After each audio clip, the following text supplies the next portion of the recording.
Yep, we're live.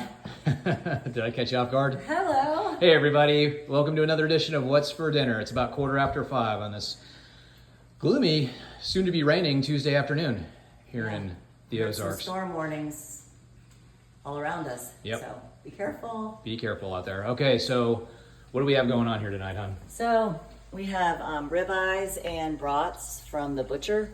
Yep. Yum. And you put some rub on those tonight. Yeah, Marinated them, right? I don't want to say if it's good or not, but yeah, we did. There was a couple find of questionable, seasonings. yeah, there was a couple of questionable ingredients, but we wanted to try. It's that hardcore carnivore back there. We use the Redmond's real salt, and we also use the Jane's Crazy mixed up seasoning. And then that hardcore carnivore we're trying tonight, it's a chili lime. So we'll see how that works on our ribeyes. And then we have our air fried bacon that was Teresa cooked up in our well loved Instant Vortex Pro air fryer. And then Teresa's got these store-bought, are they They're store-bought. store-bought eggs going tonight? Okay. And then we have a little bit of leftovers from last night. We've got some chicken wings from last night and some scrambled eggs. So anyway, will any of this stuff that we've just showed everybody cause our blood sugar or insulin to spike? And why is that important? I think it's important, but endocrinologists don't. But I don't want you spiking your sugar because you're going to spike your insulin. High insulin sets you up for diabetes, insulin resistance, fatty liver, high blood pressure issues, cholesterol issues, mental, anxiety, depression, cancers. Is that something? Did I miss something? No, I think you're good. I think you covered it all. That was a pretty good gamut of issues. So I think it's important to keep your sugar low and your insulin low throughout the day, day after day, so you can reverse those diseases or prevent those diseases. So none of this will spike your sugar. I got to segue into the next thing you want to talk about. Oh. Does meat cause cancer? Oh gosh. Because we're hearing that, you hear that, salt causes your blood pressure to rise. There's all this stuff out there, breakfast is the most important meal of the day. What else is there, 10,000 steps a day, 8-ounce glasses of water a day, or half your weight of ounces in water. Or yeah, there's a something lot like of that. stuff. So does meat cause cancer though? It is exhausting to say the same things over and over again, but no, the only studies that show that are, Observational? I was trying to think of another word, but observational studies, which don't mean anything. You cannot draw causality with those kinds of observational studies. So epidemiology, that's what I was going to say too. No. What causes cancer is sugar and all this other seed oils and all this other junk. Now, okay, so realize when you get people telling you the opposite of what we're saying, there are paid people of the industry. So when the pandemic was out, there were paid people to say the vaccine was good, whether or not you believe in it or not. I'm just saying they paid people to go influencers to influence people. So lately I've been seeing there's nothing wrong with seed oils. Seed oils are made blah, blah, blah. Seed oils are an industrial waste. Like fluoride, it's a waste that they couldn't figure out what to do with it. So they sold it goods as teeth enamel and, I lost my train of thought. You're talking about seed oils. Heart healthy. Let's get rid of bacon fat and start using seed oils, and now everything is worse. When that was very first introduced back in I think it was the late 1800s, I want to say 1890s, don't hold me to that. The cotton industry was trying to push cottonseed. They had all this cottonseed oil left over and they didn't want to get rid of it. They were like, hey, we can use this for something. They didn't know what yet. So they just decided, hey, let's try and sell this as food-like product or whatever. So they started trying to push to get rid of butter and lard and ghee and all the different things that people were cooking with and have them go to cottonseed oil, which is not even a food. I mean, you don't eat in cotton. That's just it. You can use it for lubricating oil to oil up the hinge on your door or something, but not put in your stomach.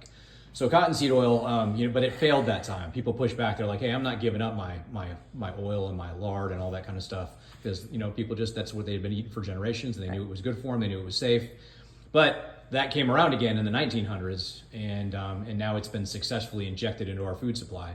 Anytime you hear vegetable oil, soybean oil, canola oil, all those cottonseed oil, peanut oil, Sunflower. Those are all industrial seed oils, and they are all very not good for you. Right. So, and Mark and I talk about this all the time, and I'm going to say this with love, but I think we are too soft now. In this society currently, we're too soft. If you think about even up until after World War II, people were hard. Little House on the Prairie. People did what it took and they didn't complain. You rubbed dirt on it, you got up. Now, I'm not saying that is an extreme also, but nobody wants to do the hard work. You don't want to give up your, cakes and cookies, but you also don't want to give up your pasta and breads.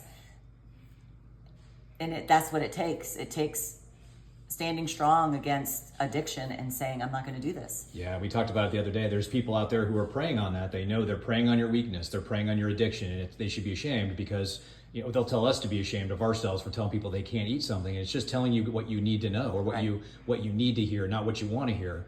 But it's we talked about this the other day in a rant that I did. So there is no quick fix. People ask me all the time, can I just have a pill? Yeah. The answer's right in front of you, and the answer's free. The answer is what we do every single night. But it's hard to make the change. I get it. We're addicted. You can no longer look down at heroin, cocaine, alcoholics, tobacco users, and meth addicts. You can no longer look down your nose at them for not giving it up. Yeah. The other night, Saturday, I had a dream that I was eating flavored Tootsie Rolls, like the strawberry vanilla ones, and Nerds. I'm an addict. I know my limitations. And it's because I'm still hungover from indulging from the boys' birthday, so I'm still ruminating about this stuff. So it's a process. Yeah, for sure. Well, did you want to cover anything else tonight? I did just want to say too, before when we were talking about personal trainers, there is this influencer and he is huge on Facebook and Instagram. I had no idea who he was, but I ended up sitting next to him at a conference back in like 2014 or 2015. And I didn't know who he was, but people kept coming up and saying, man, I love your work, and whatever.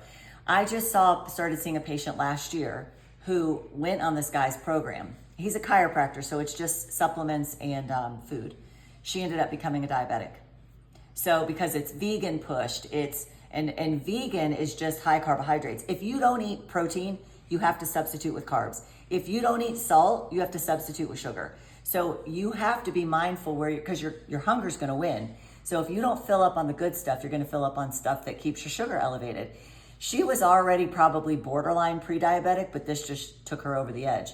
All I'm saying is to be careful. If you want to lose weight, sure, calorie deficit, sure. We are probably in a calorie deficit to lose weight, but you don't have to struggle to be in a calorie deficit if you're eating satiating food like fat and protein.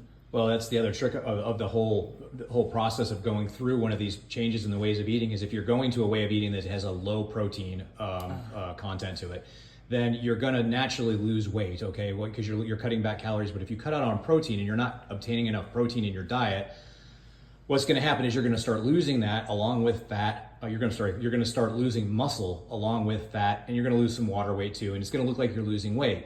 Eventually, though, by the way, that is called starvation. So if you're not eating enough protein, your body will start eating its own protein. It'll start breaking down your muscle and using that for fuel and for energy and the other things you need. So when that process starts to occur after a period of time, you start losing your muscle weight, and over a period of time, eventually you're going to get hungry on that kind of a diet or that kind of a way of eating. When the hunger comes back, you'll start eating again, and you'll start putting weight back on, but it's going to come back in the form of fat. So then you've decreased your muscle, you've gained all your weight back in fat, and now you're metabolically in a worse state than you were to start. Yeah. Now imagine you're going through these, we've talked about this before, but anyway, imagine you're doing this over a 4, 5, 10 year period. You're constantly going on these yo-yo diets where you're doing just what I just said. Yeah. And eventually it's going to catch up to the point where you're going to be obese, and you're going to have very little muscle underneath all the fat, and that's just then you're in a very difficult place. Yep. The best thing you can be doing for yourself is getting good sleep and resistance training and eating correctly. Resistance training for men and women, and men and women start to lose muscle after, women probably earlier than men, but it's the crux to health. I mean, if you don't have good muscle mass, you're in for big trouble. Yeah. So. All right, well, we're at 9.5 minutes. Really? So yeah, time flies. Fast. And we've been fasting too, so we're fasting and praying for some stuff that's going on with the family and whatnot. Yep. So, and some one of our women at work. Yep. So anyway, tell us what you guys are having for dinner. Yes. And if you have any questions or whatever, shoot them our way. And we love you guys, and we're here for you. Yes. And we'll see you next time. Bye. Bye.